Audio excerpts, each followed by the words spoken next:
వేడి వేడి అన్నంలోకి కొంచెం నెయ్యి తగిలించి కందిపచ్చడి వేసి చూడండి, చాలా బాగుంటుంది. ముందుగా ఒక కడాయిలో కొద్దిగా ఆయిల్ వేసుకొని 1 కప్పు కందిపప్పు వేసుకొని దీన్ని కొంచెం కలర్ చేంజ్ అయ్యేంత వరకు, అలాగే మంచి వాసన వచ్చేంత వరకు వేయించుకోవాలి. ఇది చల్లారిన తర్వాత దీన్ని ఒక మిక్సీ జార్లోకి వేసుకోండి, పక్కన ఉంచుకోవాలి. ఇప్పుడు అదే కడాయిలో కొద్దిగా ఆయిల్ వేసుకొని 6 నుంచి 10 ఎండుమిర్చి మీ స్పైసీనెస్ బట్టి వేసుకోవాలి. ఇందులో 2 నుంచి 3 వెల్లుల్లి వేసుకోవాలి.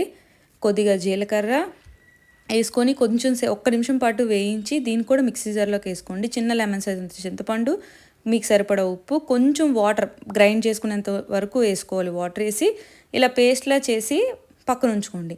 ఇప్పుడు ఒక పోపు కడాయి తీసుకొని అందులో కొద్దిగా ఆయిల్ వేసుకొని ఆవాలు, జీలకర్ర, ఎండుమిర్చి, ఇంగువ, కరివేపాకు వేసి కొంచెం చిటపటలాడిన తర్వాత ఈ పోపుని తీసుకెళ్ళి కందిపచ్చడిలో వేసి వేడివేడి అన్నంలోకి కొంచెం నెయ్యి వేసుకొని ఈ కందిపచ్చడి వేసుకొని తినండి. Very healthy and tasty two. Thank you for watching.